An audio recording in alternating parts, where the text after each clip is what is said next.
Yeah, my name is Andries Lou. I've been introduced like that, working for the Eastern Cape Provincial Treasury. I'm the Chief Director, Transversal Audit and Risk Management. So you would always wonder why is Andries always talking about supply chain. The reality is I was originally appointed to the Eastern Cape Provincial Treasury as actually as the head of the supply chain office, and then as things changed, I took up a new role to oversee the entire audit space. But I still get to look at quite a number of tenders every year. I'm chairing a committee called IBAC, the Interim Bid Advisory Committee, that looks at all the high value tenders in the province. And in the process, I get exposed to a lot of these tenders, and we get to do a lot of research and understand how things work and why things go wrong, etc., etc. So, without further ado, I want to jump into this presentation, which is a presentation I've done quite a few times. I every time I tweak it a bit and I improve it as I gain more experience and understand the whole supply chain environment more and understand more why and how people are manipulating the system at the end of the day. The reason why I use the word evolve is because there's definitely a, a shifting trend where historically you could almost say the bids were more manipulated by the committees and so on. And as the rules became tighter and audit procedures became more robust, um, it became more and more difficult to actually manipulate the process within the context of the bid process. Although it still happens, I will talk about that. But there's new trends that's emerging, and I think I want to emphasize the new trends so that you can become aware of what happens in your environments. This particular presentation is almost designed for investigators more than for supply chain specialists. So today I'm going to teach you how to avoid us or what the investigators will be looking for when they investigate tenders. But and I sincerely hope you don't use it for the wrong reasons.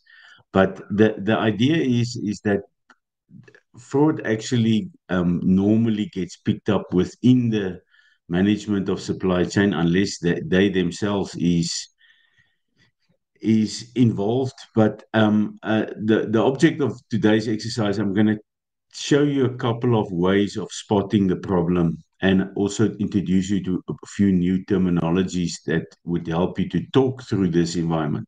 Now, in the space of fraud, we have a concept that we call the fraud triangle.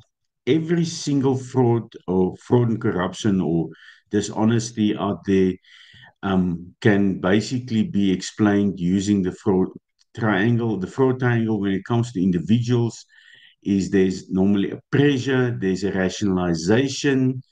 For instance, just that take a normal employee, if the employee feels he or she is not appreciated or underpaid, he would not, he would then, and he has financial pressure, he might be tempted to take something from work because he feels the employer owes him anyway. Now that's a rationalization, and then obviously the opportunity is that it he could put it in his bag and nobody searches his bag or something like that, and he can in the process steal maybe a cell phone or a laptop or whatever. Now, obviously, what most of the organizations do in their control environment is trying to limit the opportunity. So we have security, we've got passwords, we've got cameras, we've got auditors that reviews things, and unfortunately, most of that only focus on opportunity, and we tend to not focus on the pressure or even the rationalization. Rationalization is easy to deal with, or it could be dealt with through awareness campaigns where the staff is basically taught what is right and what is wrong. We call it also ethics training. The pressure side is know your employee, know your supplier. Um, Today, I want to specifically talk about three areas of focus within the supply chain where fraud is prevalent. And that's why I drew the fraud triangle not from an individual perspective, but from a business perspective. So, this is the typical bidder or company that is going to do business with government, and they've, oh well, with anybody. By the way, this presentation is universal. It deals with, it could be as relevant to the private sector as it is to the public sector. So in a business, the pressure is normally economic. Sometimes the business is going through a difficult time, and it is normally heart-wrenching when you have to retrench employees. So that represents a lot of pressure normally on management, and they become desperate to win a bid or to win a tender. And then they look at the newspapers and they see, but everybody is cheating on tenders, so everybody does it. And at the same time, if the bribe solicitation comes from the government officials, surely it was that party. You can almost say, um, uh, it wasn't me. Eve gave me the apple. So it's something in that direction. And then obviously the opportunity becomes the bid for a supplier. Now, today we're going to look at three areas, as I call it, or practice areas: bid rigging, tender evaluation manipulation, and contract management corruption. So, as I've pointed out in the beginning, the tender evaluation manipulation is becoming more sophisticated, but it is less prevalent. Bid rigging is more prevalent, and contract management corruption is quite a problem at this stage. It is many bidders win a bid and then eventually find themselves in a corrupt relationship with some bad actors inside the organization that has appointed them. Um, I've got a kind of a system I'm working on in terms of how I'm going to present it. So I'm just going to introduce you to the typical schemes under those headings. Then I'm going to point out what's the red flags. Red flags is not evidence in itself. It is behaviors or evidence that suggests that something is afoot. There's it's like a little red blinking light. It could be the light itself that's faulty, but sometimes there's something, a real problem behind the red flag.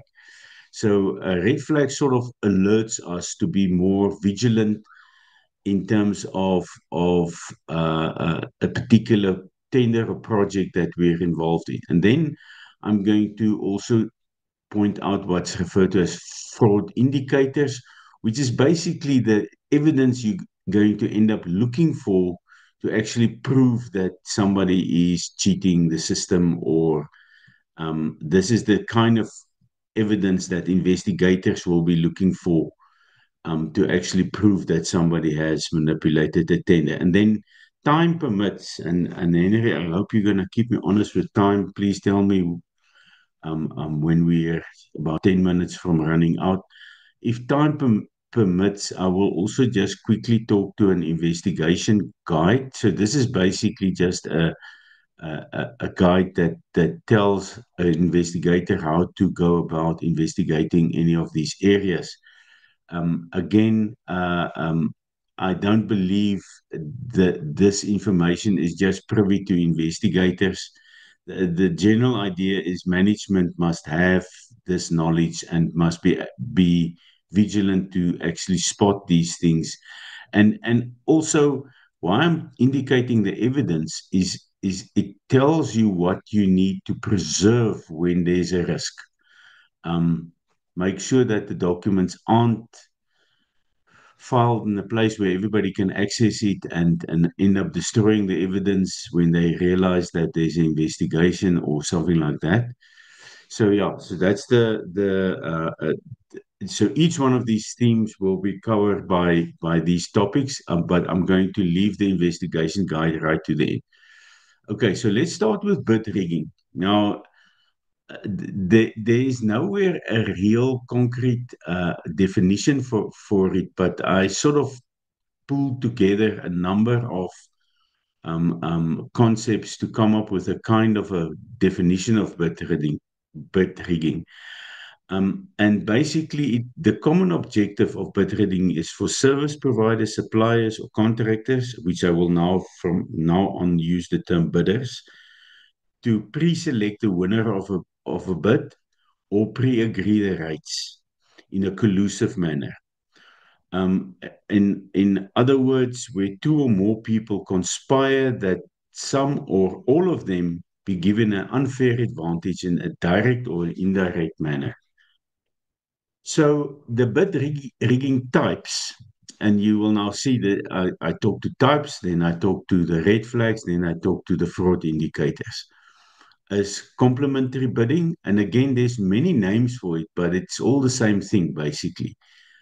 It's also known as protective bidding or shadow bidding or cover bidding or cover quoting, where basically the bidders, three or four bidders would put in bids, but three of them is actually just to make the process look fair. Meanwhile, they're all colluded and they already picked the winner. Bid rotation, also known as bid pooling, um, is basically where a group of bidders agree who's going to win the next bid. Bid suppression occurs where two or more enter into a legal agreement whereby at least one of the conspirators refrains from bidding or withdraws a previous submitted bid. So a cheap trick is if and I've seen this already happen in the Department of Agriculture where they're bidding for seeds, then a certain bidder will be picked as the lowest cost and be sent an award letter, and then he immediately withdraws because he knows who's second, and who's second is R1 million more expensive than him, and basically he colludes with the person who's second, and um, and then they split the difference of the extra profit they end up making. Anyway, so moving on, market division involves the agreements between bidders to divide the market amongst themselves. That division could happen in terms of bid scale. So I take the small bids, you take the big bids. Location, you take the north, I'll take the south. Or product type. I will supply the computers, you can supply the laptops. Stuff like that. That's called market division. So that's all different kinds of bid rigging. So what do you need to look out for when believing there might be bid rigging in your organization? There's I sort of gave these things names to sort of make it easier to talk about it. But the first red flag I call the usual suspects. The same bidders win every time. It's actually a very simple and straightforward concept. Sorry, I've got dogs that constantly wants to in and out of the room here. Um, the same bidder wins every time. There is something I call it my. It's just my own slang. I call it the Busasa syndrome. It's basically when one bidder becomes a monopolist, and the specifications all ends up favoring that bidder. But as I say, there's a big red flag if the same people always wins. Premium prices is when the bidder appears too high or the presence of subsequent price increases. So the bidder wins on a low price, but then starts arguing that commodity prices increased and he wants to have an increase. But now he's already won on an artificially low price, and the bidders are quite devious. They would, for instance, hide a variable component in the bid. For instance, I would put my bid down, and in small print at the bottom says these prices are all based on 15 Rand to the dollar. Well, we all know that the dollar is currently trending at 18 to 20 Rand. Then when he gets awarded, he points to that clause and he says, oh, by the way, the dollar is now standing at 18 Rand. I've bidded it at 15 Rand. So I would like adjustment in my price. And then obviously you would say, but whoa. I compared you to the other bidders based on that price. And again, it becomes a bit of a manipulation of the process by the bidder. Um, uh, Missing market leaders. You find sometimes that big, well-known corporates tend to be much more ethical, and once again, there is the exception. So let's not generalize too much. But we know who's the big players in the market. Any buyer that's worth his salt knows who is the available service providers in the market, and it becomes a major red flag when you find no-name companies putting in bids and the big players are just missing. It's almost worth your while at that point in time to go and ask the big player, why did you not put a bid in? And you might sometimes get an horror answer saying, no, you guys are captured. That so and so company and that so and so company has been whining and dining your supply chain people for the last 2 years, and taken them to the rugby. There's no ways we will ever be able to get into your supplier awards. So we don't put in bids.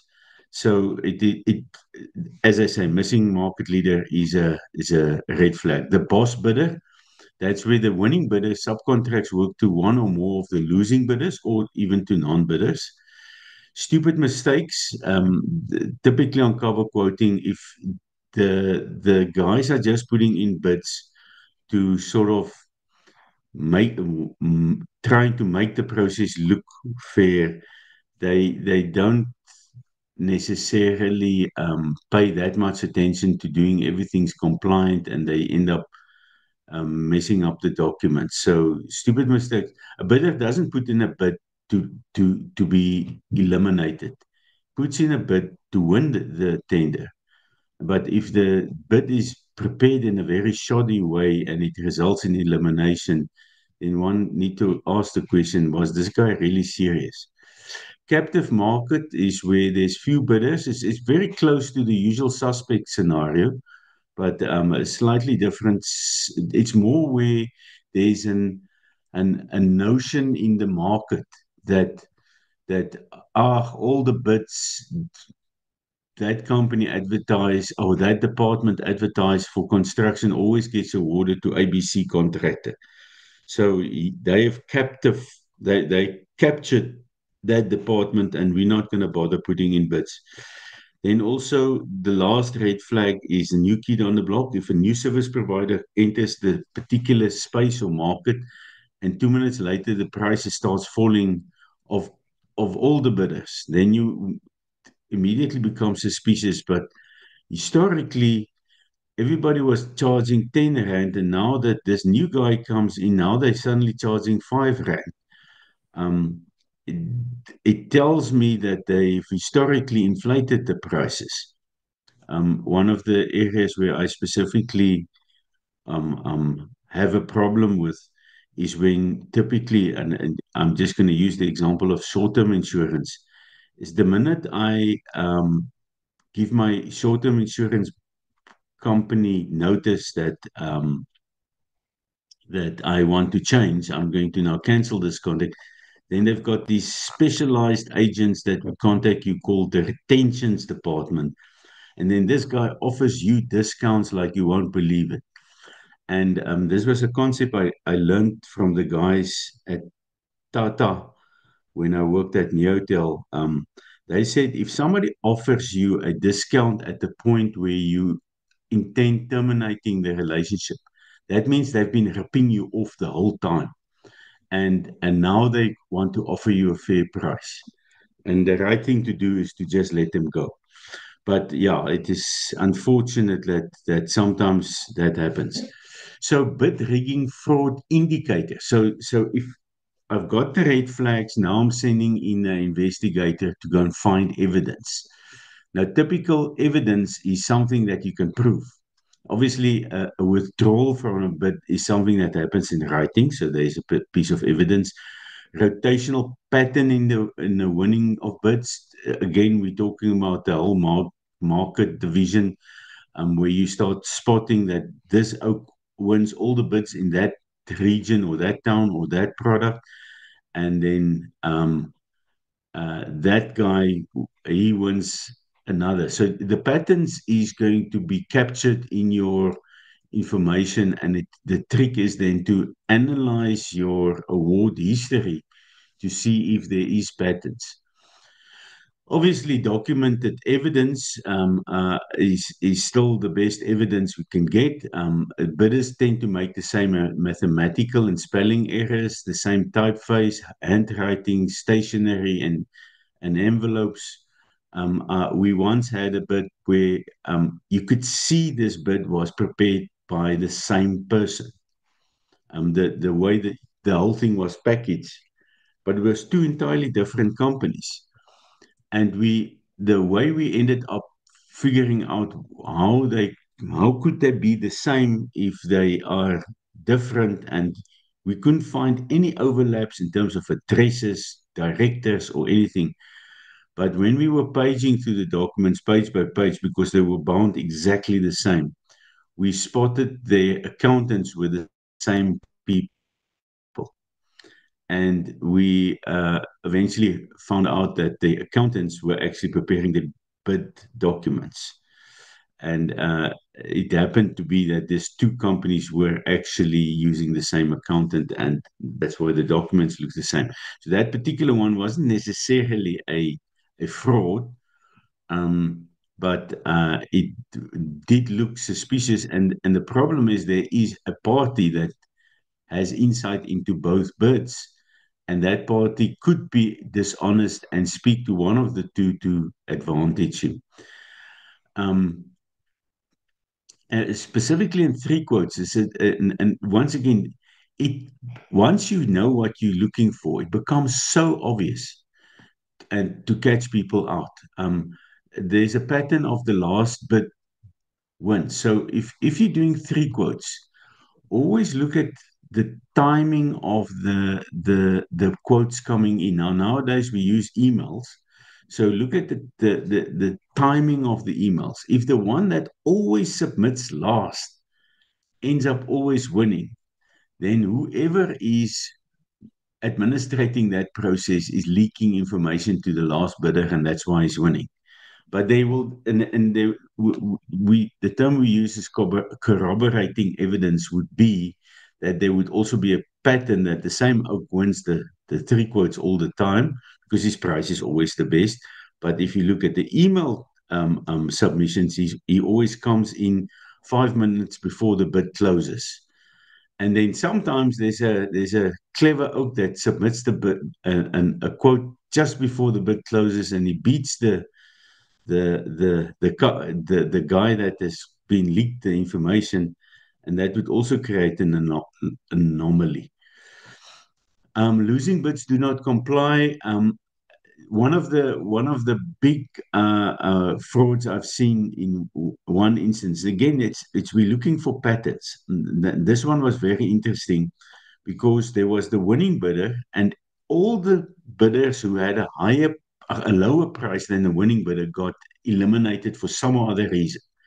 But not one bidder that was more expensive than the winning bidder got eliminated. So, say for instance, you had 20 bidders, and the winning bidder, or the one they selected as the winner, was number 10. So, number 11 to 20 in terms of lower prices all had some reason why they were not considered for price and preference points. But then the bidders more expensive than number 10, they all were evaluated, and obviously they didn't win because their prices were higher. Now, that was very sloppy manipulation, to say the least. That particular bid was cancelled. It was never awarded. Um, Unfortunately, the particular department didn't want to press charges to the committee because somebody was playing with it. Anyway, so yeah, so be careful of the losing bidders that doesn't comply, or bids are poorly prepared. Underquoting, this is a trend that's quite common in the construction industry. As a matter of fact, the guys who normally get targeted for this one is human settlements. Human settlements has got a concept they call the quantum, which is basically a predetermined price for what an RDP house would cost, and bidders come in below the quantum. Now, there is a prescript from National Treasury that says you're not allowed to dismiss a bid because of quality. You can dismiss that same bid for risk reasons, but then you need to do a thorough analysis of the BOQ and prove that they are actually underquoting and that there's a risk that they will not be able to finish the work with a given price. The reality is, if those guys are selected because they're the cheapest, they would end up, the minute they control the site and they've got the foundations down, or if they somewhere into the contract, they would turn around and plead poverty. They would turn around and tell the department, oh, by the way, we can't afford the cement. We can't afford this. The labor has gone up. The minimum wage has gone up. And therefore, you need to give us a variation order of X, which now again results then in them actually having a higher price, and the price that they were presenting as part of their bid submission was indeed a misrepresentation. I remember, misrepresentation in terms of fraud and corruption it is considered fraud. Um, the problem is the department at that point in time cannot afford to let the relationship break down and ends up bending to the pressure of the higher price request, and that way the guy gets away with murder. Anyway, so that is bid rigging, tender manipulation. Um, um, a tender can be manipulated by an individual or a group, normally linked to some form of bribery. Um, Manipulation attempts to favor a specific outcome linked to the benefits flowing to the individuals or groups manipulating the outcome. And this is typically the area that, like I said, this is your supply chain and your committees that's in control of the bids at this point in time.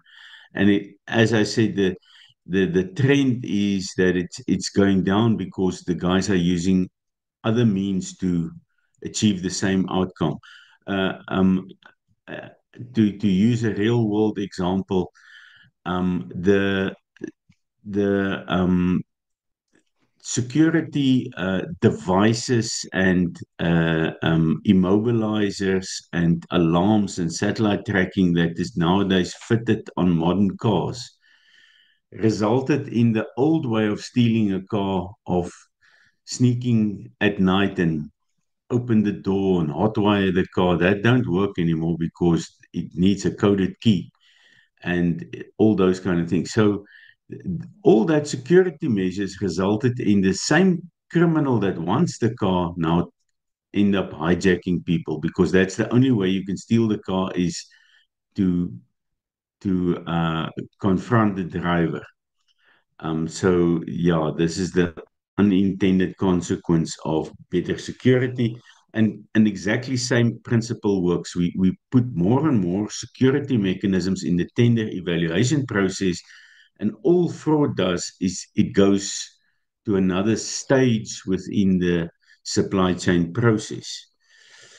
I mean, we even have the construction mafia now doing things on site. I'm not going to talk about that specific. I think that is just outright crime. It's um, uh, definitely not the kind of thing you can stop with internal controls. It is just plain violent crime, if you can call it that. Um, so again, I now go too quick here. Um, the tender manipulation types is targeted specifications. That's basically where the bid, they call it also bid tailoring, where they put terms in the bid that is unique to a single supplier and a big problem. Tampering with the bid documents resulting in disqualification of bids. We talked a bit about that already, like strategically removing certain pages, assisting bidders to prepare the bids or leaking specs to the bidders before the time.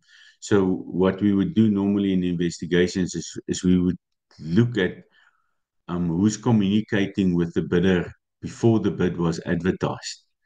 And sometimes you find an email that contains the specification. You know that he's been tipped off, if you want to call, of the tender. And then obviously inconsistent and subjective evaluation process, which also opens the door for litigation, because the minute that the bid is awarded in an unfair manner, then is what sometimes happen is that the losing bidder would spot the unfair treatment and end up um, uh, taking the matter to court. So the tender manipulation, I see I've got these two slides the wrong way around. Uh, Tender manipulation deviations is is one of the biggest culprits. So this is typically where we don't follow tender procedures at all, and they basically have all kinds of questionable reasons for not following a competitive process. A one horse race is where everybody got eliminated, and the only one that was left um, um, got the bid, obviously. And then obviously also poor value for money, where we pay too much for things. That's the red flags. Um, and the fraud indicators, which basically means now the evidence that you're looking for. Once you've spotted the red flags, you go and look for this evidence. Is one of the first things you're going to find is a weak control over the bidding process. There's not the registers kept. There is not. It doesn't record who has got access to the documents, etc., etc. Contract is not re-advertised even if fewer than the minimum number of bids are received. There's actually a rule in the PFMA that clearly states that you must get a minimum of 3 bids for a quotations procedure. Now, a lot of the minute you get less than 3 bids, theoretically, it is then a deviation. Um, Now, the SEM people says, yeah, but not everybody has responded, or they haven't been responsive in terms of what they submitted. Again, big red flags. The minute you've got more than 3 bidders competing in any process, it tells you that there could be manipulation. Um, Similarity between the specifications of the winning bidder and the contractor's products and services. Um, the bid specification and size are tailored to fit the products or capabilities of a single contractor, and then also cancel or um, um, the lapsing and re-advertising. So this is a case where they leak the information of the previous bid to the new winning bidder of a um, uh, tender. So to maybe explain it in a bit more clear terms, a department or municipality advertise a bit for maybe retiring a road or some project. They get the bids, allow it to lapse, and now they take the winning bidders information, because they now have that information, and leak it to the one they want to win, and he comes back on a re-advertisement on the basis of uh, lowest price. But I've seen this backfire on them as well, where you sometimes have an instance where the on the re-advertisement, the previous winning bidder comes in with an even lower price and still beats the crook. But and then you typically see some shenanigans to get rid of that cheapest bidder. Anyway, the point of more than one winner and then get rid of the cheaper. So one instance I noticed, this is actually a case that is currently with the Hawks. They the company they were targeting um, ended up being number two in the bid, and so they decided, no, we're going to diversify the appointment and appoint the number one and two, and split the work between the two. But then once they allocated the work, the number one bidder, they frustrated the living daylights out of him, didn't have site meetings with him. And eventually this guy says, listen, you're wasting my time. I'm going to walk away, which is exactly what they were planning to do. So they get rid of the cheaper bidder through the contract management process. And then obviously we have mentioned deviations is the oldest trick in the book. And sometimes it is there's a deliberate delay in the process. They advertise tenders late, or they don't advertise in tenders at all and wait till it becomes a full-blown crisis, and then they deviate. We call that induced emergencies. Okay, so as I mentioned, the next area, and this is the last area that we're going to talk about, is contract management corruption. And I just need to quickly have a look here at the time. Okay, we're still doing all right with the time. Considering most of the organizations focus on preventing fraud and corruption in the procurement stage, fraud and corruption are in the contract, have moved to the contract management stage. This is part of the so you could see the presentation points out that fraud and corruption has moved pre-tender and it's moved post-tender. And obviously this kind of corruption happens post the award, and normally involves officials, with suppliers sometimes being the victims of and sometimes the culprits. Typically, where the victims is where the officials start holding them for ransom on payments and saying, well, yes, you won the bid, you were the cheapest, but now if you want your payment within a week or 30 days, you need to pay some facilitation fees. And this is the growing area currently. I see, and we're weak in contract management as well. The A lot of people don't understand that contract management is not a legal process. It is a project management process. It is the end user that's normally in control of the project management. When the legal guy is involved, it's normally after things started going really bad. The contract management corruption types is a bit award arbitrage bribes. Basically, what it means um, is convincing a bidder to pay a bribe for legitimately won bid. So basically, what happens here is I'm a tender committee member. I sit in the committee and we evaluate and everything, and then the minutes gets drafted and it gets submitted to the office of the HOD or the accounting officer to sign. But in that period of time, um, I have information that nobody else has, and that is I know who's the winner.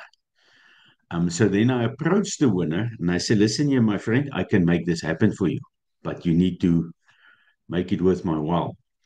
So then he solicits a bribe from the winning bidder, and lo and behold, the winning bidder ends up winning, and he believes firmly that this official has actually now helped him win the bid. Meanwhile, he legitimately won that bid. And then the scary one is when the same bid comes around again, and now this official goes to the same bidder and he says, "You want me to do this again for you? The price has gone slightly up though." And he solicits a bribe again, but this time around the process doesn't select this bidder for to win. And then typically we get a complaint that where the bidder says, Mr. So and so solicited a bribe from me. Um, but they never admit they paid the bribe already. They normally just say that the person solicited the bribe. One or two instances, the bidders actually they get so angry they at the risk of getting into trouble themselves, they tell us that they have paid, they've got proof they've got paid, and they show us everything. Then it becomes as we call it, a slam dunk investigation, easy to figure out who got what. Um, I did speak about this payment facilitation bribes, but it must pay to get paid. Uh, Sign off facilitation bribes, again, typically in construction projects, where completion certificates, even your consulting engineers that sometimes involved in signing off work for the contractor can can manipulate the situation by saying, you need to share your bit of your payment with me. Otherwise, I'm not going to sign your certificates. Um, Manipulating contract price adjustments by forcing delays. Again, human settlements is quite prone to be manipulated here. The National Department of Human Settlements issues a new quantum every year. Um, and then what the bidders do is they would typically delay the project and wait for the new quantum. And the minute there's a new quantum, then they ask for contract price adjustments. So they technically underperforming, but they give all kinds of stupid reasons. It's like one cloud in the sky, now it's raining, and stuff like that. Collusion amongst the consultants, tailoring, tolerating deficiencies. So in this particular instance, again, typically in construction projects, you have different engineering firms that works in a particular region. So and they're all consulting engineers and they all fulfill different roles in different tenders. So sometimes they the project manager, other times they the design engineer, other times they the quantity surveyor. And each one of those roles I've just mentioned is supposed to be keeping each other honest. And then there's also the contractor that's obviously to be kept honest by all three of the others. And what typically happens is the collusion that happens is you forgive me for my project where I'm not doing well, and I'll forgive you for your project where you're not doing well. And specifically the project manager, he's the custodian of the timeline. The design engineer is the custodian of the quality of the work, and then the quantity surveyor is the custodian of the value of the work. And again, it's segregated roles for a reason because they're supposed to be keeping each other honest. But if they start colluding, then they can really end up signing off on substandard work. Um, basically I've covered that point, and then fiscal dumping is also one of the contract management areas. So typically, in contract management, what happens is you have a contractor, it becomes March, you tell the contractor, listen here, I'm going to lose this conditional grant if I don't spend it before the end of March. So send me an invoice for X, Y, or Z work that's completed. Um, they issue the invoice, they pay the invoice, the department gets audited, no findings from the AG. Now this guy suddenly realized, whoa, this money that we paid up front is actually now loose. We can just embezzle it right there. Or sometimes the contractor starts getting creative and ends up running away with the money while there's no value on the ground. So fiscal dumping is a very dangerous practice, and it it becomes the kind of fraud that fiscal dumping represents is what they call financial statement fraud. Basically, you misrepresent the fact that money was spent for value by taking cash that was just dumped on a supplier and then disclosing it as a legitimate expense. Payments delayed beyond the norms, the 30-day norms. Again, that's a red flag that maybe there is payment facilitation happening, failing to enforce contractual terms, tolerating underperformance or poor standards, red flags, variation orders, red flag, many delays going beyond the contract period, forcing contract price adjustments. I did mention that. Replacing the contract with more competent contractor. Again, the what I've noticed and this was specifically human settlements again, service provider wins the bid with a very low price and then underperforms and then also claims poverty and wants a contract price adjustment, and he's now already got his site and establishment costs, but he's actually not established the site because that's like an upfront portion. And then they end up appointing a different contractor to finish the contract, but that first guy actually got away with the money.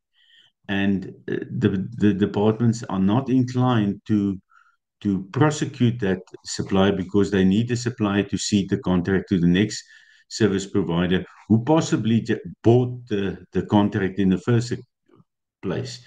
And that's where session agreements also come in. If you see session agreements in an environment, then they're passing the opportunity to the next person, and this could be an indicator that something is afoot or something funny is happening. Large upfront payments is a major red flag. Payments delayed. Oh, sorry, that we've covered that already. Um, yeah, we've covered that. So the fraud indicators, again, being the evidence that you're looking for, as payments not supported by PODs, a lot of the guys would create an internal delivery note. They would create their own delivery note or completion certificate to justify that this can be paid. But the delivery note we're looking for is something that has been either created independently or signed off by for delivery or something like that. Um, the yeah, payments delayed beyond 30 days again, it's well documented. I mean, you can see the date on the invoice and you can see the date of the payment. And if there's a pattern, then one need to start looking at the lifestyle of the people who signs off on those invoices. Um, the client not acting on adverse reports in terms of delays and poor quality, again, that could mean that there is an illicit relationship, um, and then exceeding the budget, poorly justified or within scope variation orders. Within scope variation orders is where I tell a supplier to build me 10 kilometers of road. He gives me a perfect quote, and then later on he says, no, but actually, the he quoted for too little topsoil, or what do they call it, backfill, whatever. But that was within scope. And then if the department then approves, then it's a within scope variation order, which is illegal practice because they are giving the person more money for the same work. Um, I've said not acting against underperforming contractors. We've got a major problem in that area. You go to a typical portfolio committee meeting where the department now gets lambasted for underspending the budgets, and they would be quick to tell you, oh no, it's because of the contractor underperforming. But then if you look at that same department hasn't reported or blacklisted the contractor for the last 10 years. So what's going on? Same people signing the contract, delivery note, and payment instructions. This is typically incompatible functions that I had one instance where a payment was made. Now, if I give you the date of the payment, you can already see what's spotting. The payment was made on the 25th of March. The the um the appointment letter was signed by the HOD, the POD was signed by the HOD, and the payment instruction was signed by the HOD. So he decided to take the whole fiscal dumping thing on himself because obviously the officials are too scared to get involved. Uh, Guys, I'm sort of at the end. I don't know if you, because I need to leave some time for questions. If we, I, I will share the investigation of the presentation, so you can maybe the last three slides is just the investigation guides. What's the questions you need to ask in different instances as an investigator? I'm not going to go through it. I don't think we have time. I'll rather open the floor for questions. Thank you very much. Right. Thank you, Andres. Thanks for that. Um, yeah, there was a comment or a question from somebody. I think it was up front. It was, let me just check up here. Not sure if you were aware Let's of go that to the case. It was chat. Bulelani. Bulelani, you're more than welcome to unmute. Um, if you want to just maybe give us a little bit of background on that. Yes, yes, thank you very much. I think the case was about the manipulation of the bidding process at bid evaluation level and at bid adjudication level, where the the the there were two service providers that bid for the job, and the one that won the one that did not win did not get allocated fair points for they did not get allocated fair points. The court commented that the mistake, I mean, the bid evaluation committee chairperson stated that in court that it was a mistake, but there were about 5 or 6 committee members at the evaluation level. It still went to the bid adjudication, and the bid adjudication also did not pick up the mistake, the so-called mistake. It went to the municipal manager, the accounting officer. He also did not pick up the so-called mistake. But then the losing bidder took the matter to court, and the Sakesizwe municipality still defended the case. I mean, saying that they made an honest mistake, and ultimately, I mean, the judge said, "Look, he doesn't think that the mistake was honest, but he's taking back the bid process to the municipality to allocate the points, which would mean that the losing bidder or the applicant in the case would actually win the bid, and yet the other bidder has already been appointed." And I thought that maybe Andres has actually seen that case. It's a recent I think, a judgment in May. I must admit I haven't seen it, but it sounds very typical of exactly the examples I gave you.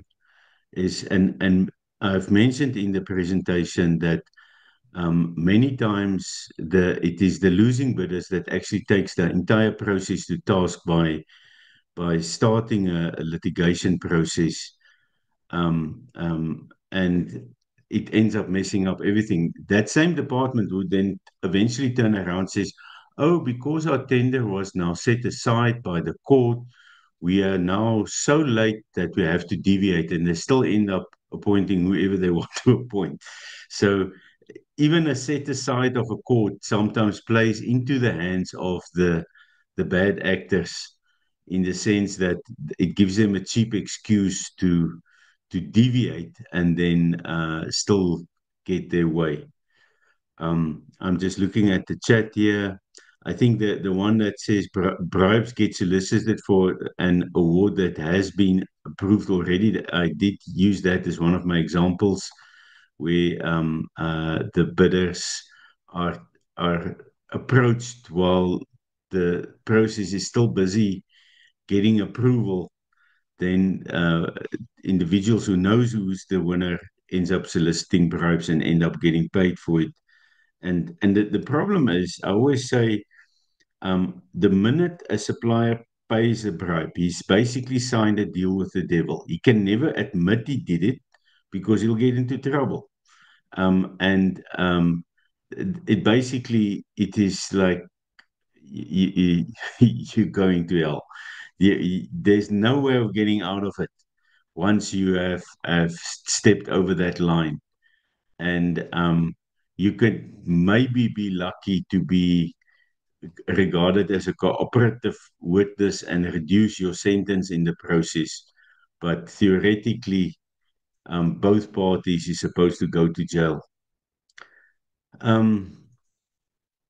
Bids that are prepared by consultants and look very similar in their packaging and presentation, how does one deal with such cases?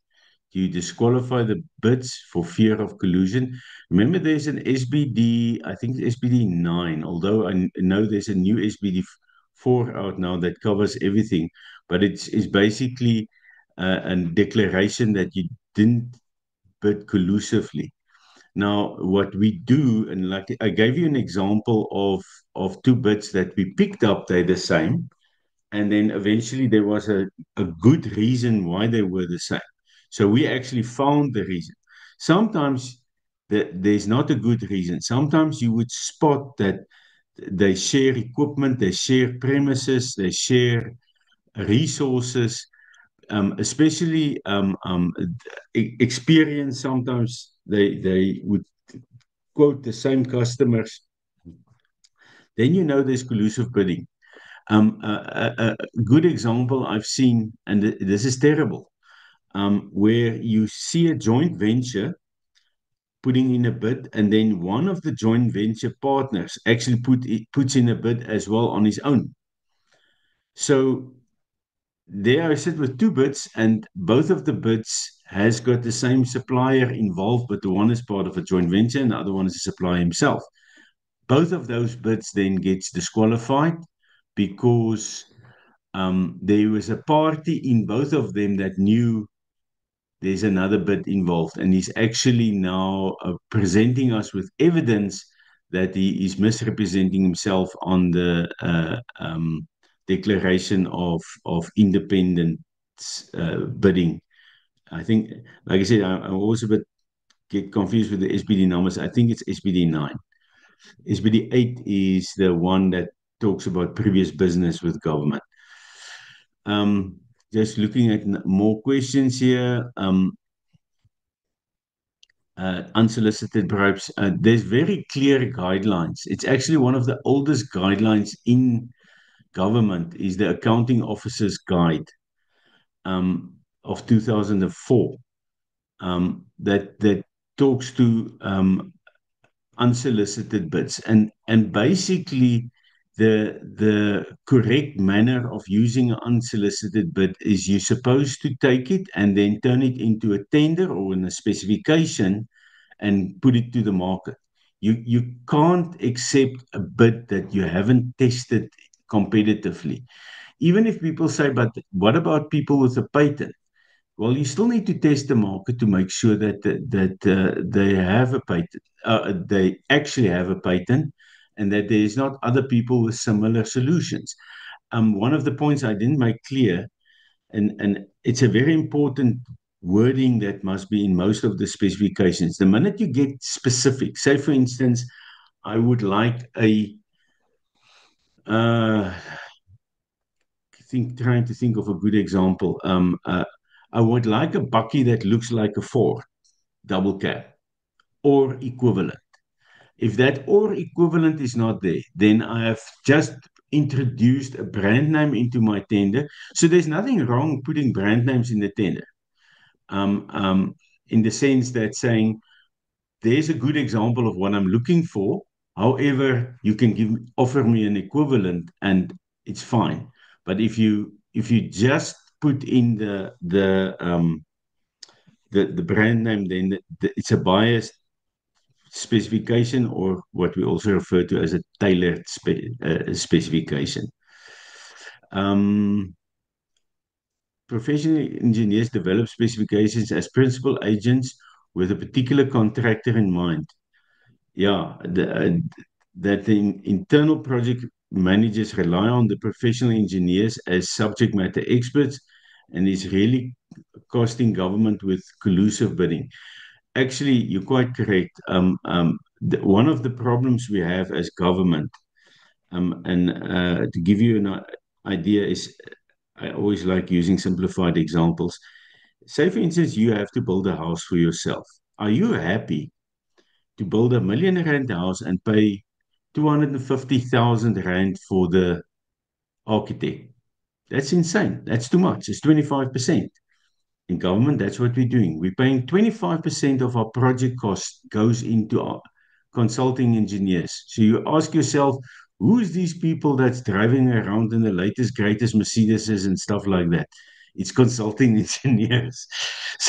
So, yeah, there's unfortunately a systematic exploitation of the system, and it's because of poor segregation of duties. It's because we don't respect the you must basically tell a consulting engineer, listen here, you are either a quantity surveyor, a design engineer, or a project manager. You can't be all three.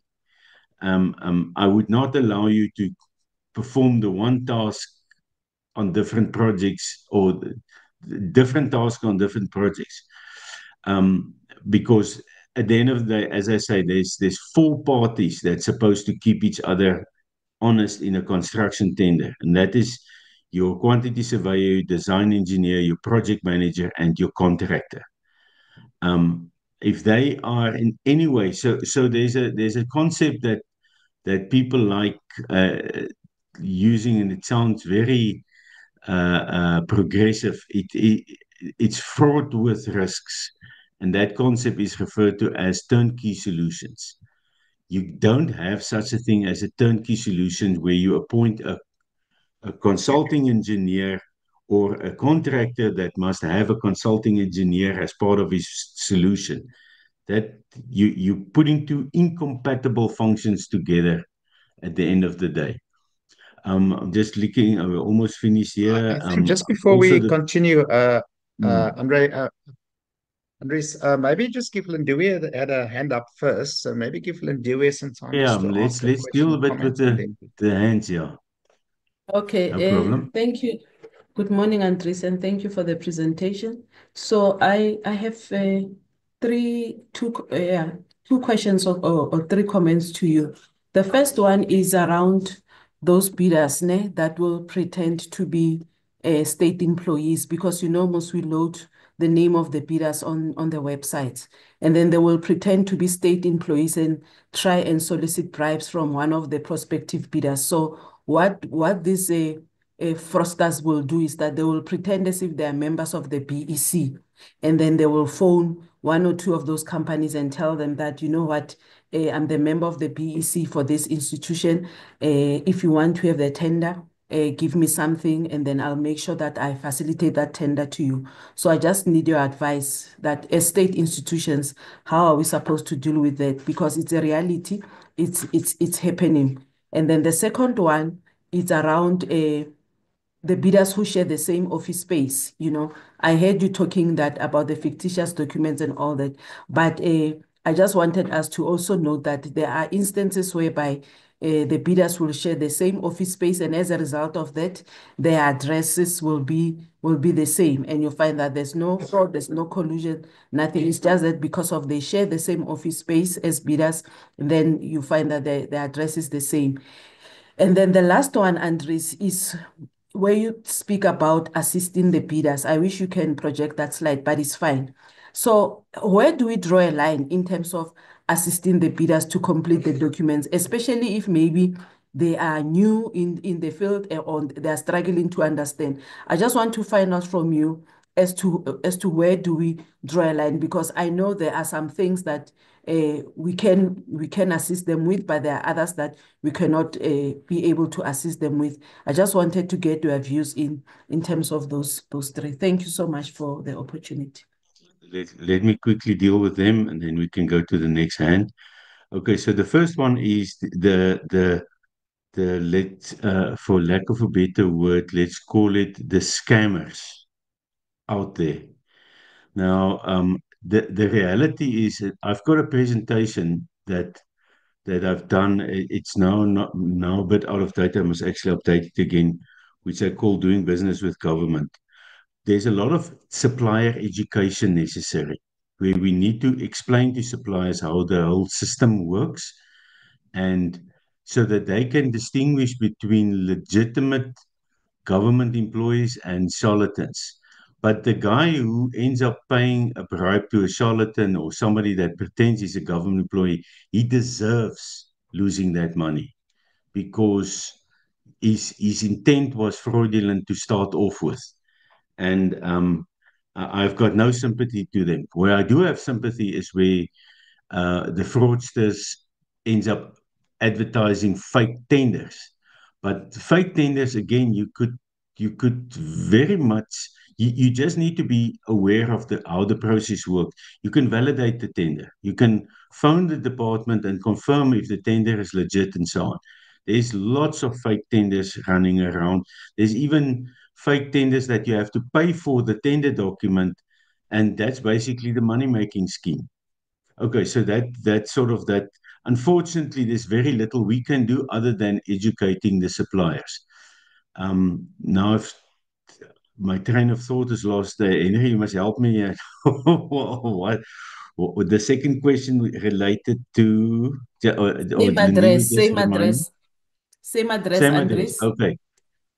Okay, that's a red flag. That's the kind of scenario where you say, okay, both of you signed SBD9 and you've got the same address. How can I be assured that you haven't looked over each other's shoulder?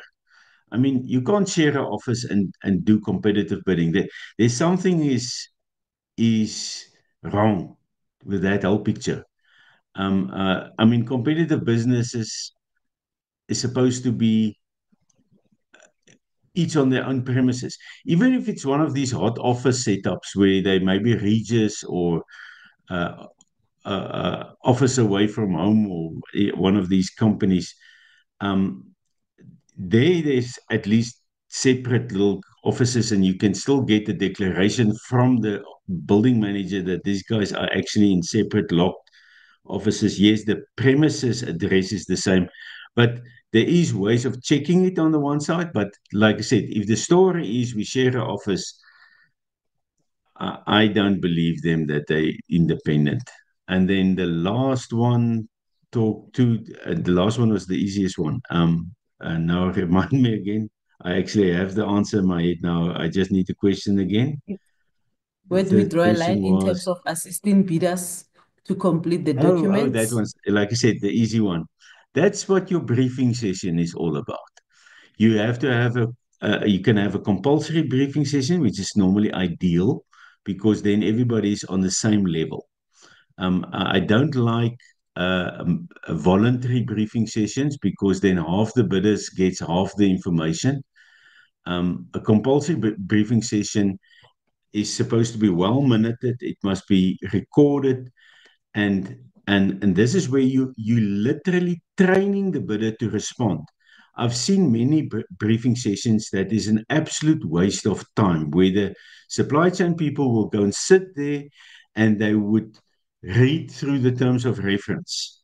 They would read the spec for the people. That's not a briefing session. A briefing session is sitting down and literally training the suppliers and saying, listen here, this is the typical mistakes that's being made.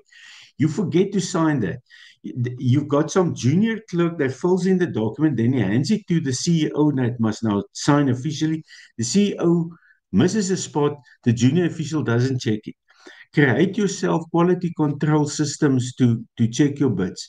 And you train the bidders what's the typical mistakes they're going to make. I mean, I even go so far as if I'm briefing bidders of telling them, listen here, people, we're sitting in Bishu.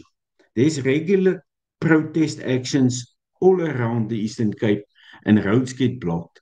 Don't try to deliver your tender an hour before the cutoff. Make it at least 3 or 4 hours, enough time to take a big detour and get to Bishu still. Because there's silly mistakes made by bidders, and I'm my battery is running low. I'm advocate for what I refer to as inclusive bidding. That means if inclusive bidding means, and this is if anything you remember today, this is the one you want to remember. Inclusive bidding means when there's a problem in the bid, you give the guy the benefit of the doubt. I had recently an instance where we were appointing forensic auditors, and the committee threw out the bid because the auditor didn't put in his ACFE certificate, his Certified Fraud Examiner certificate. But he introduces himself as Mr. X CFE. He uses the terminology. So you already, I call it, there's some evidence that he's actually got the qualification, but now he forgot to put in the piece of paper. Now, what you do is you say, okay, I'll give him the benefit of the doubt that he has the piece of paper because I want a competitive bid. And then before you award, you might make that a condition of the awards, because all these compliance things that we disqualifying bidders for, you could make them pre-award conditions. It's not critical that compliance decisions has to become elimination criteria.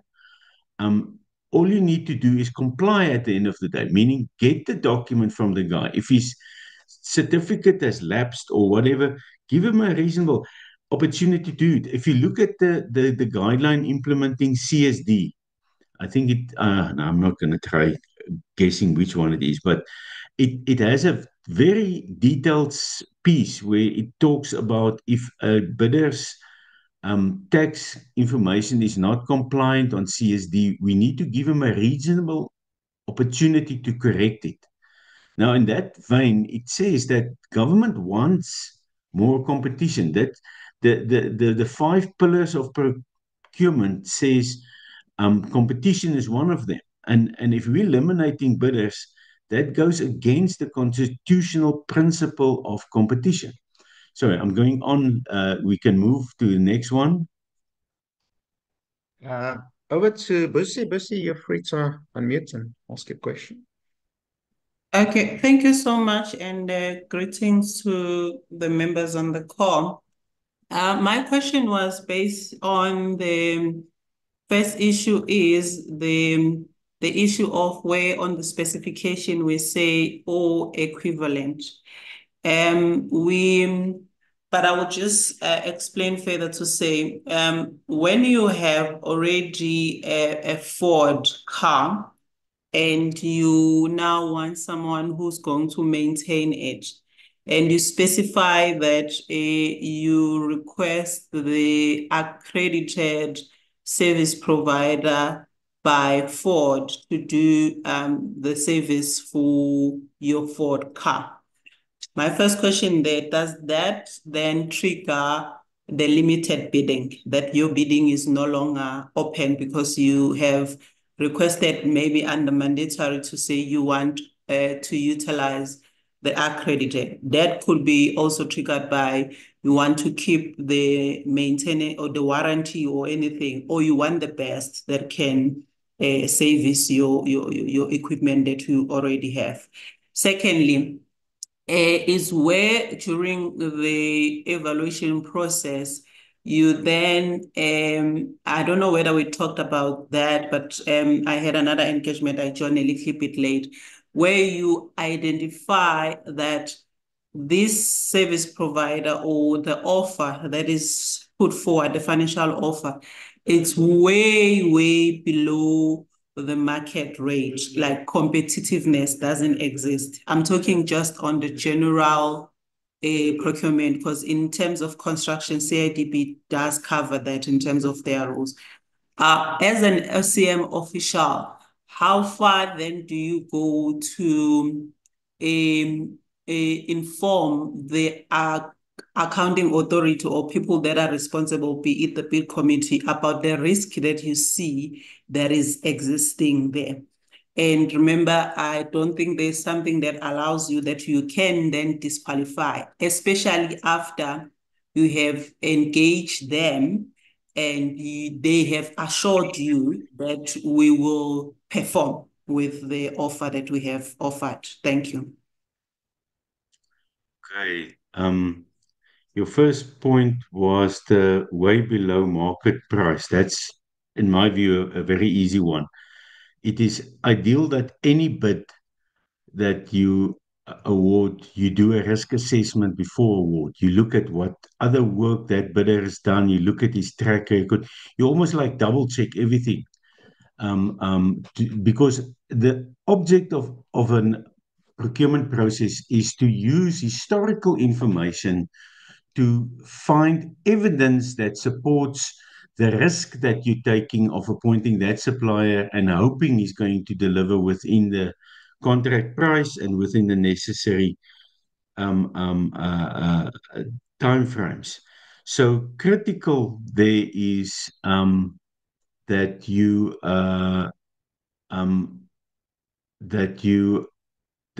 look for evidence of that in the form of a risk assessment. You can even do the risk assessment on number 1, 2, and 3 in your bid. And if number 3 gets like 90% on the risk assessment and number 1 gets 50% on the risk assessment, that risk assessment becomes objective criteria as described in the triple PFA, and you can eliminate number 1 based on the risk assessment. Just make sure that the risk assessment was done by a competent person or somebody that classifies as competent, necessary qualifications, engineer, or etc. The earlier scenario you mentioned about the Ford vehicle, that's actually an easy one again. I did mention the Accounting Officer's Guide of 2004. In that guide, paragraph 5.10.5.2 says single source selection may be appropriate only if it presents a clear advantage over competition for tasks that represent a natural continuation of previous work carried out by the firm. So the basic principle here is that any instance where there's a warranty. So your first argument would be if I have to service it at a Ford accredited garage because it is a warranty repair. Now, or it's a warranty, it validates my warranty. So actually, you still have a contract as long as that vehicle is under warranty. You have a contract with the manufacturer, and that contract is actually then the contract that you would want to extend. Your issue is there more than one accredited workshop in town? If yes, then you have to get quotes from both. If no, then or it's impractical to go to the one because the one is like 100 kilometers down the road or 50 kilometers down the road, and this one is just next door. That should motivate it. But the bottom line is natural continuation of a particular previous work carried out is a perfectly good excuse for single source. Like I said, just be careful when you use that, because at the end of the day, it's going to be the AG that's going to test you on these things. Right. Uh, let's take another hand. Yeah. So, Michael, over I'm to good to you, and carry then on till 12 Malaka. o'clock, although we're out of time. Andre, Sorry. sorry, I'm a retired consulting engineer. I'm a bit unhappy about some of your comments on consulting engineers. I think you're Yeah. generalizing, and it's the same as me saying that all crooks are civil servants or lawyers, which is not the case, because maybe one or two were dishonest, and if they were dishonest, then they should be behind bars. And then maybe you should ask yourself, why are those crooks not behind bars? It works two ways. There is an obligation to report those people. If I come across somebody who's dishonest, I will report them. The problem is that a lot of those people are actually not reported to the police or to their professional associations as they should be. And as regards to the specifications by brand name, there's actually a specific directive from National Treasury that states that you are not allowed to state or equal and approved and state a brand name. There's actually a very specific directive from National Treasury on it. I have a copy of it and I can forward it. And it's not permitted, and it's out of laziness that people actually quote a brand name, because you can write a performance specification which addresses the issues that need to be addressed. But writing, I want a CAT 140G grader or equal and approved is not good enough. And that's according to to the boss or the purse boss. Okay, so all those things should be flagged by the bid specification committees. The problem is that the bid specification committee is not populated with experts. So all the bid specification committee does, they just look at whether all the forms have been included or not. But the technical component of the bid, which is really the critical component, and which is usually the shortest part of the document, is never looked at, and where all these problems arise. It used to be looked at, but there's a complete lack of expertise in a lot of the departments. And what maybe those departments should do is they should actually contract that expertise out so that eventually they can build up their own expertise. In other words, have a succession plan. Employ somebody in the private sector to train the people to look at these specifications, because it's pointless having a bid document where all the forms are included, but the technical specification is wrong. And that, unfortunately, is the case in many, many instances where these problems arise. But trust me, there are more honest consulting engineers than dishonest ones. And I practiced for about 40 years, and very seldom have I come across a dishonest consulting engineer. Okay. You're not resident in the Eastern Cape? I live in East London. Oh, cool. Yeah. Okay. Well, I'll take that conversation offline with you, and I'll tell you. Yeah, maybe the people who call themselves consulting engineers, but they're not registered with the Engineering Council. Yeah. Without starting a debate or a dialogue, let me firstly state that I apologize if my example seemed like a generalization. Remember, the presentation I gave is a presentation from an investigator perspective. So we look at weak systems, and then the weak systems represents red flags, and then we follow up on those red flags to see if. And remember, collusion is the most difficult form of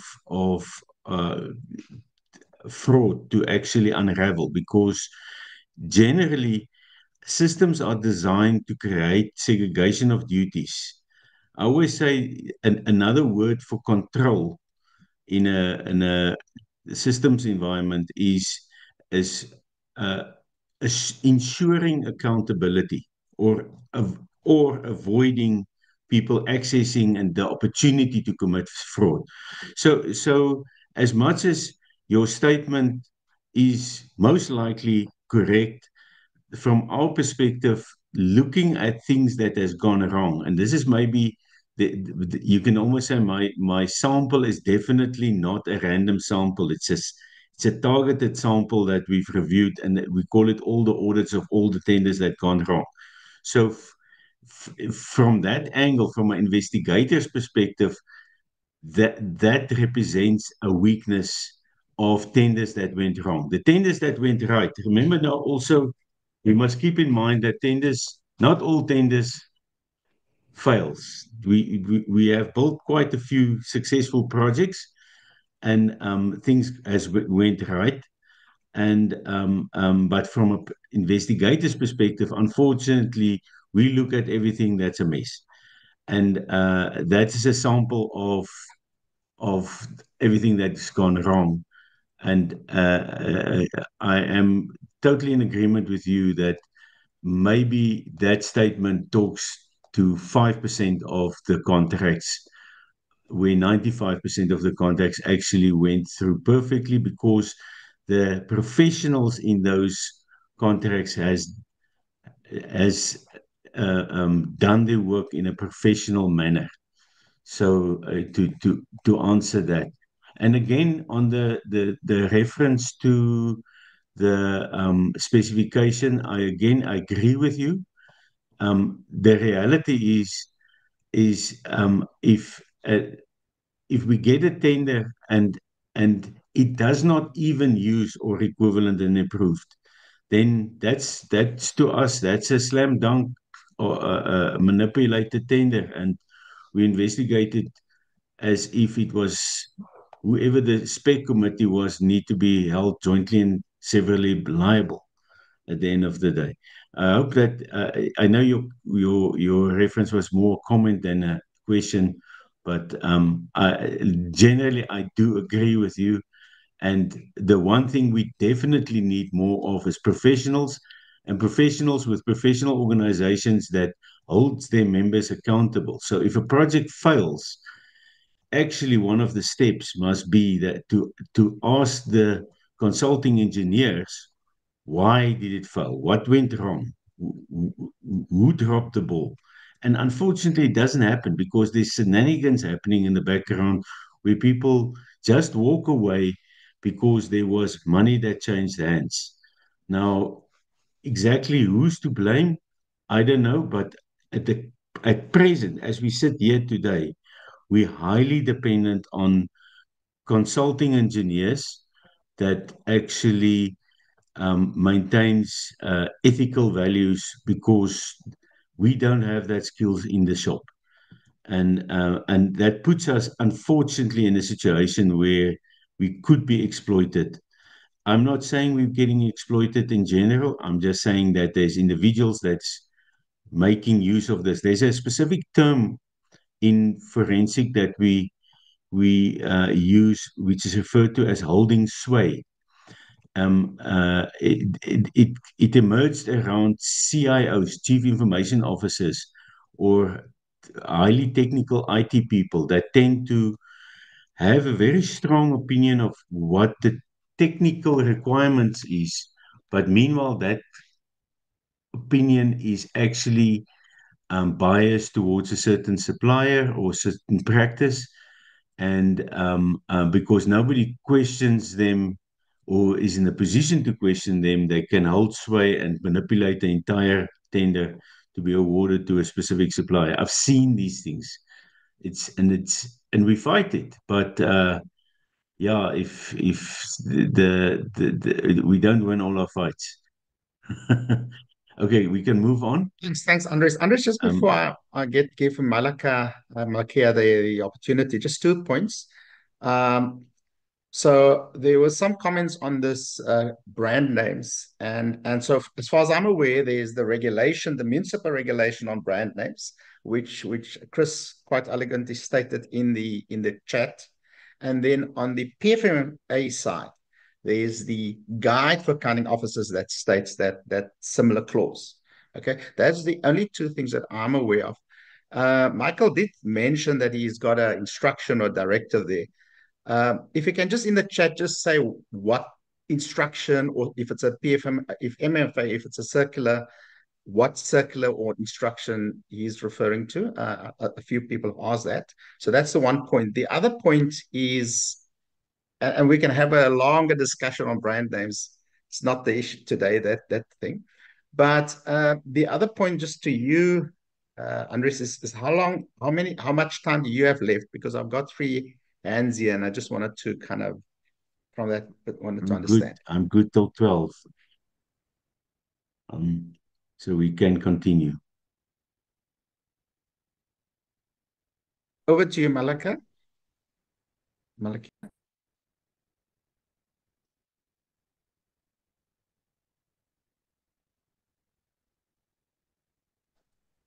Thank you very much, Henry. Thanks, Andres, for the invaluable presentation and the information that was shared with us. Just maybe to assist with regard to the example of Ford that was that you made earlier on, and the question that was raised by one of the colleagues here. You know what is lacking in terms of the public procurement is that at the specification, you don't draw the specification with the total cost of ownership in mind, which then means that we only look at the procurement cost without getting or including things like maintenance, subsequent maybe to the lapse of the warranty. So I think if you can start to shift from just the specification that is drawn to acquire a good without taking into consideration the services, the maintenance, and so forth, you know. I think will forever be confronted with this issue of whether we are buying, if maintenance kicks in, whether we are buying a brand or we need to do a single source or sole source, you know, those kind of things. So my take is that we really need to pivot to total cost of ownership. Thank you. Thank you. I take that as a comment. I just want to maybe add to it. A good supply chain function actually it's supposed to contain people that has got costing theory down to a specialist field. As a matter of fact, when I worked for Telkom, I was an accountant there. We had a unit that specialized in it. We call them procurement finance, and it was financial specialists that calculated total cost of ownership of tenders. And we weren't allowed to advertise a tender without creating a total cost of ownership template to actually get the suppliers to fill it in. And we used to have like one-day workshops with the bidders, just explaining them how the template works, so that they can fill it in complete, because they will be disqualified if they fail to fill in all the elements of the template.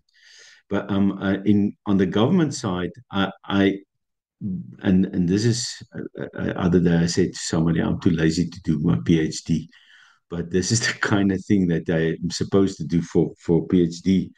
There's a concept called total cost to government, which is actually even deeper than total cost of ownership, because the issue is, and I'm just going to use a very simple example.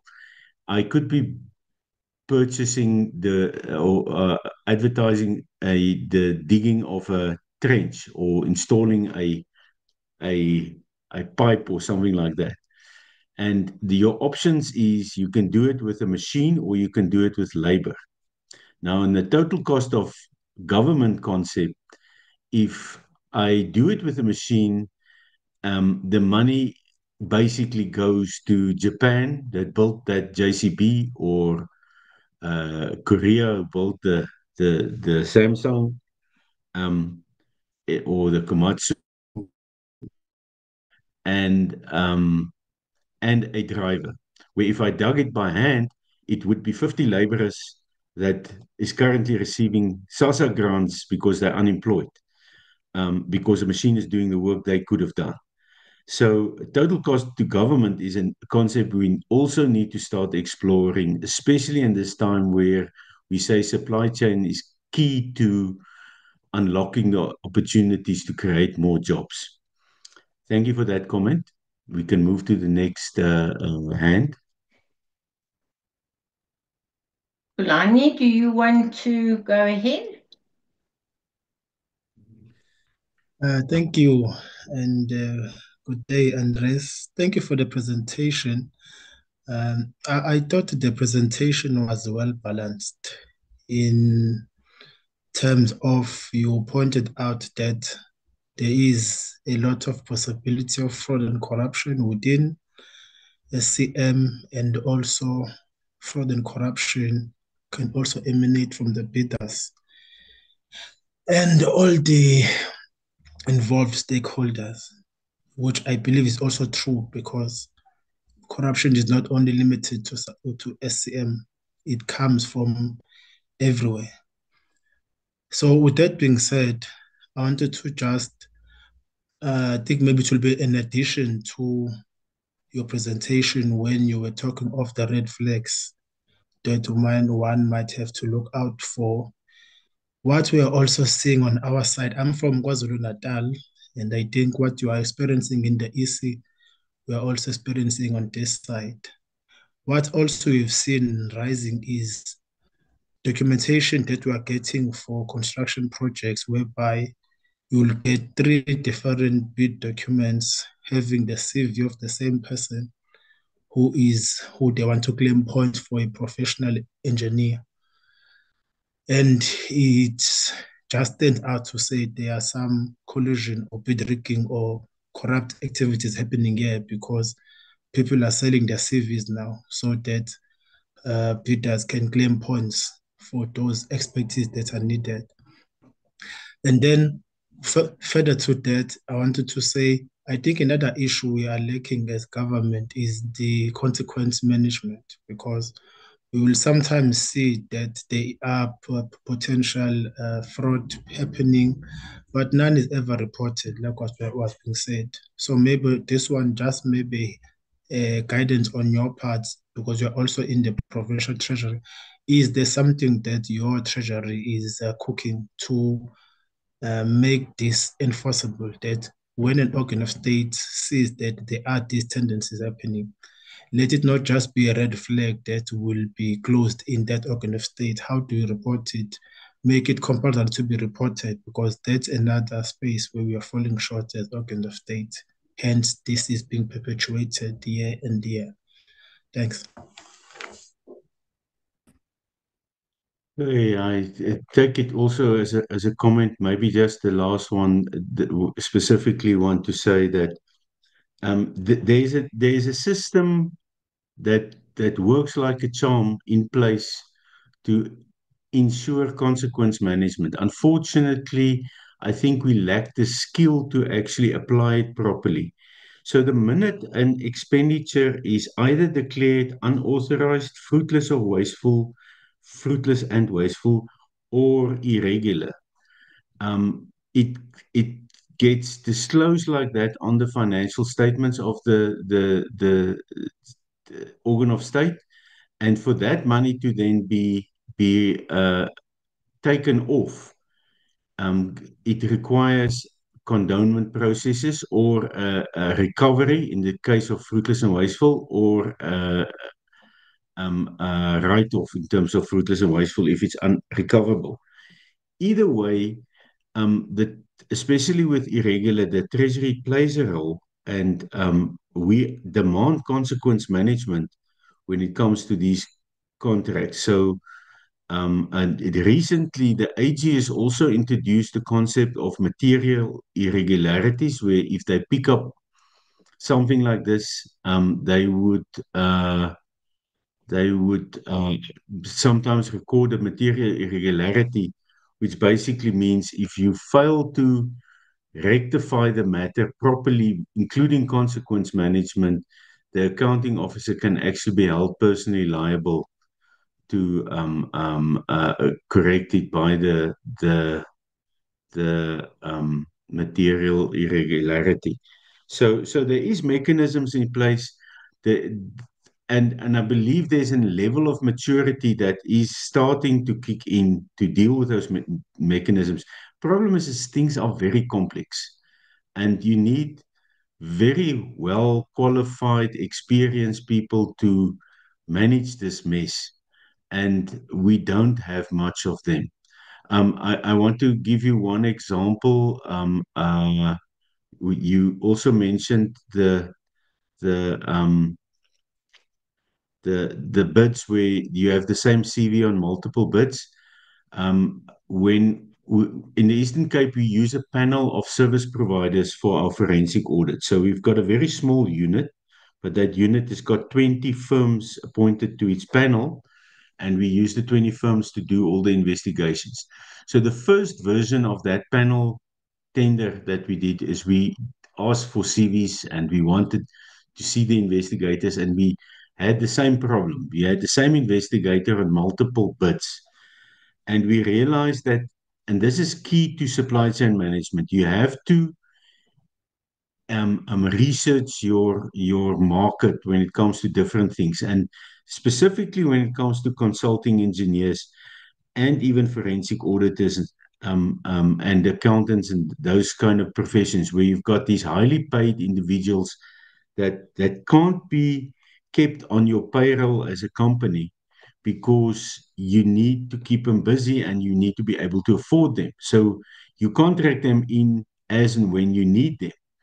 So that's why they end up on multiple bids in the end of the day. So we fix the problem by advertising that we accept the fact that they're going to use subcontracted resources, but we expect a core competency on the firm itself that is not supposed to overlap with any other firm. And that is when it comes to the ownership and the and we take it from there.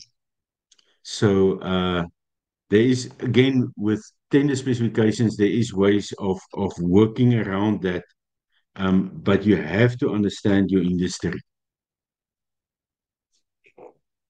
Thank you. We can move to I think there's one hand left. I don't know if I've answered all the questions on the Sorry, just to come in, Andre. Just Yeah. as a comment, I've posted on the chat that we also need the demand to be resourced with the commodity specialist.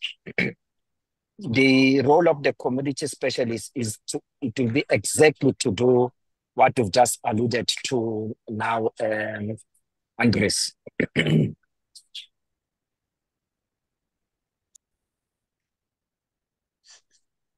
You were breaking up slightly. You were talking about a commodity specialist. Now that's Correct.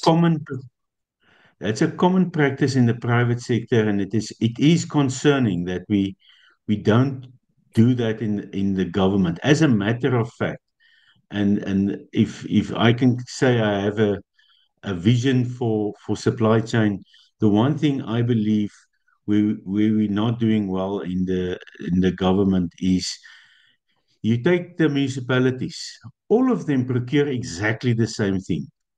And it's highly technical stuff that they're procuring, and many of the smaller municipalities can't afford the specialists, even commodity specialists. And I do believe that hopefully somewhere between the new Public Procurement Act and the how we go forward, that we need to create a centralized competency of commodity specialists that actually helps in designing specifications, that we have a specification library that gets updated from time to time with specialist committees that's overseeing the setup of those technical specifications. We've got a very long road to go to even come close to how the private sector is actually run. I mean, I've worked most of my career for the private sector in telecommunications related procurement. It doesn't get more complicated than that. And there's answers to all these questions. The reality is we just need to be a bit more flexible when it comes to how we set up our procurement organizations. Thank you. Can we move to the last question? I think we've exhausted everything. Yeah, Felisa, over to you.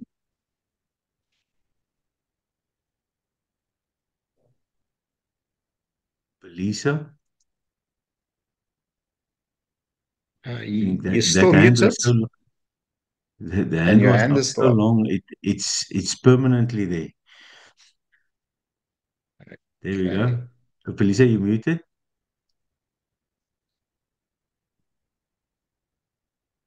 Well, let's move on to Zakile.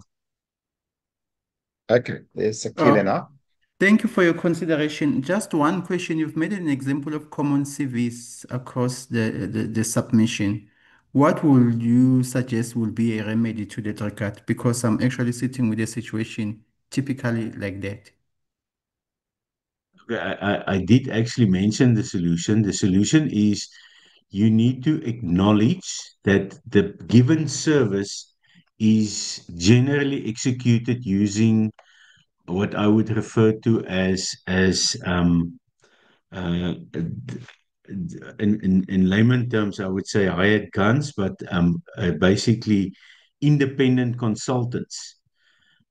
So what you want is you want a service provider who's got a track record of hiring independent consultants.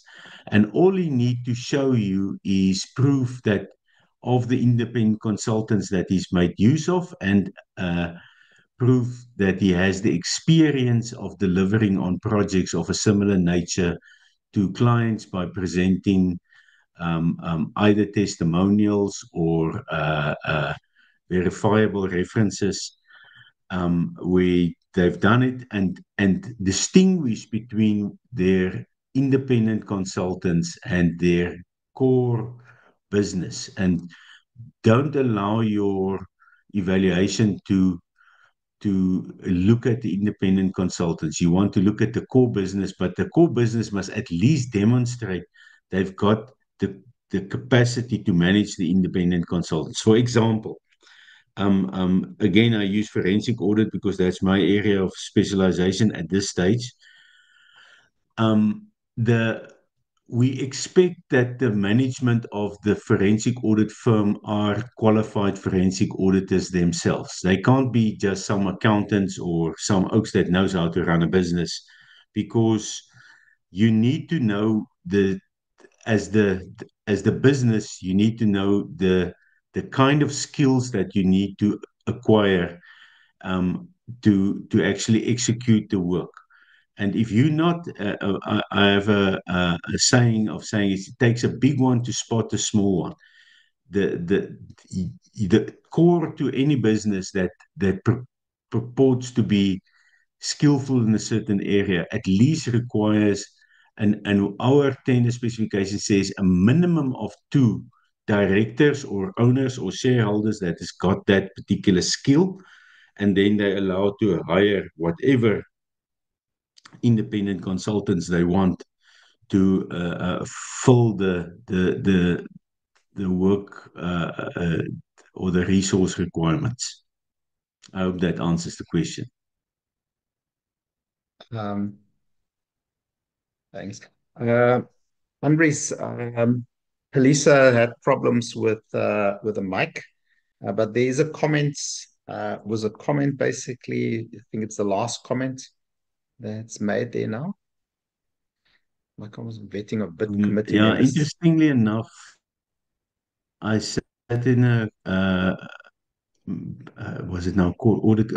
I do participate in lots of audit committee meetings as well, and the whole issue of vetting of SCM specialists is, I mean, recently there was some communication around that we're now going to prioritize the vetting of the supply chain people. Now, I've had the fortunate or unfortunate experience of being vetted myself that included a polygraph test, and I make the joke is that vetting process is so thorough. It's like it's like an objective test determining if you're a born again Christian or not, because they really pull you apart. So the tool is there. The vetting of supply chain specialists is supposed to happen regularly. Problem is that there's no capacity doing it. We've been waiting for years to get um, uh,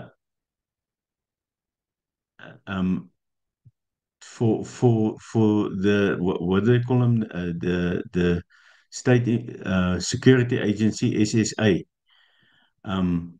It's like SASA, South African State Security Agency. Um, they they just don't have the capacity to do all the vetting. My personal recommendation is that we must maybe approach the private sector to do the vetting of the supply chain officials. But yeah, it's a solution, but it's a solution in the form of a problem that doesn't seem to be solved at this stage. Yeah, let's just stop there. I see Kaya commented, vetted twice. It was can get very intimidating. Now they ask you if you've got a girlfriend, how much you drink. they really dig into your life there. But anyway, because all of those elements, people that gamble, people that has got illicit affairs, anything like that, represents pressure. It places pressure on the individual. For instance, say that we must actually credit vet all supply chain employees to make sure that they're in a good financial position and not financially in trouble, to ensure that pressure. And that's why I say when you look at the fraud triangle, it consists of three legs: the opportunity, the rationalization, and the pressure. And we don't do enough about the pressure side of it by having checks in place to detect the pressure and see which employees is actually high risk employees.